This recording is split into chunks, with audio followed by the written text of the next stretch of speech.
Hey everybody, welcome back to Trope Tuesday. These are the videos that I upload every Tuesday talking about the Trope Project. So if you want to participate in the Trope Project, first check out my website, www.thetropeproject.com. There I have a survey where I'm asking romance readers and writers to rank their favorite tropes out of a list of 25 pretty universal tropes that could be written across all subgenres of romance. And I have other videos about that. Today's video is answering the question, what is a trope? Because as I've experienced, as I have started this project, not everybody uses the word in the same way. Lots of people don't know what it means, particularly as I start to move outside of romance and I talk to mystery and thriller writers. They don't use tropes in the same shorthandy way that romance readers do. So let's answer that question. What is a trope? A trope is a common theme or plot device in genre fiction, television, movies.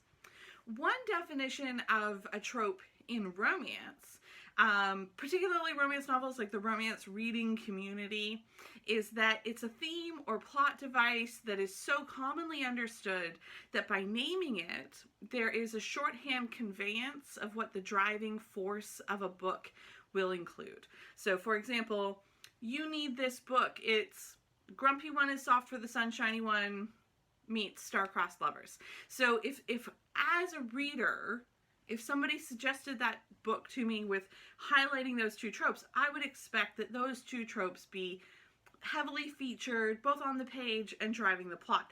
That being said, not everybody agrees that tropes drive the plot of romance novels or of television. Sometimes there are little Easter eggs, like I asked about this on Twitter, and one of my writer friends, Diana Peterfriend, said, you know, if you think of how Jennifer Lynn Barnes talks about her illest, which is an amazing exercise, and if anybody doesn't know what that's all about, there's an RWA, Romance Writers of America, recording of her illest workshop, Writing for Your Id from Denver, 2018. You can buy it, or anybody can buy it and listen to it. An amazing workshop. And I also love the id list, and it's true that I put lots of things on my id list and pull them off of my id list, sometimes just to satisfy a single scene. It's not overarching in the whole book. So some tropes are used as just a motif or a meet cute. And then some of those narrative elements exist in the story, but they don't necessarily drive the plot forward. And so when I talk about which tropes you want to use, for example, in sequencing which book should come when, I'm really talking about the tropes that drive the story, which isn't the only way that tropes can exist in our book, if that makes any sense.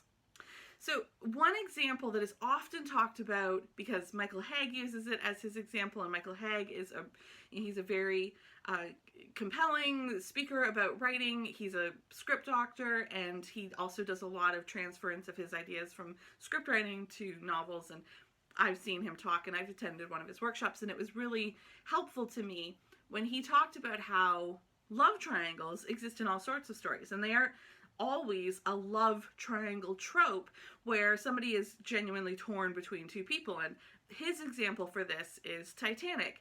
And I would agree, Titanic doesn't have that same, like for people who say, oh, I don't like the love triangle trope, they still like Titanic. But I also think the inverse is true, that people who do love a love triangle trope, Titanic doesn't do it for them on that element, right? So here's I was going to say, here's a fun debate to have at a dinner party, but we're not having dinner parties right now. Online, talk to your friends. Is Titanic a love triangle story, or does it work because of other tropes that drive the story, and the love triangle is just part of the, you know, the backstory or the setup for the meet cute, which quickly morphs into something else. And of course, I need to say this for all of my romance fans, Titanic's not a romance, right? It's a tragic love story. I know the difference. I'm just talking about it in terms of general narratives. The way that this really relates to you and I, when you're talking about marketing books and pitching a series and the way we sequence our books if we want them to be commercially successful, is when we think about the elevator pitch or a tagline or logline used in marketing materials, the goal is to hook the right audience to the story. So when I talk about, knowing which tropes start the series off, you could have a love triangle in a book, if you're writing to that kind of core contemporary romance audience, but it might not be marketed as a love triangle story. You want the other tropes that are more universally loved to drive both the story and the marketing materials. So be careful about misrepresenting a book for what it isn't, and also for burying the lead on what it actually is. Those are the two ways that I like to think about tropes and how they affect our marketing, which is also something I talked about last week. But it also really helps focus us on the themes and motifs that are driving the story. So as we're writing the story, if we're really clear on what are the primary tropes as opposed to like the secondary tropes that might only appear in one scene or at the start of the book, then that will really help us tighten up the whole story arc too. So there's a craft element there as well as a marketing element.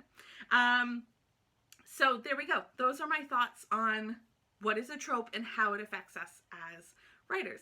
So if you if you have any questions about this, drop them in the comments. And I should also talk about my shirt. At the very end, I talk about my shirt. So I am currently wearing a Stay Home, Read Romance, Save the World t-shirt from Love Sweet Arrow, which is a romance-specific bookshop in the Chicago area, and these t-shirts are available on their website. That's where I ordered mine. You can also follow them on Twitter, and I'll put both of those links, their website and their Twitter handle, in the description. If you like this, subscribe to my channel. If you have any questions about tropes, you can watch the other Trope Tuesday videos or hit me up again in the comments. I love to answer questions. Nice to see you. Happy writing, and I'll be back next week.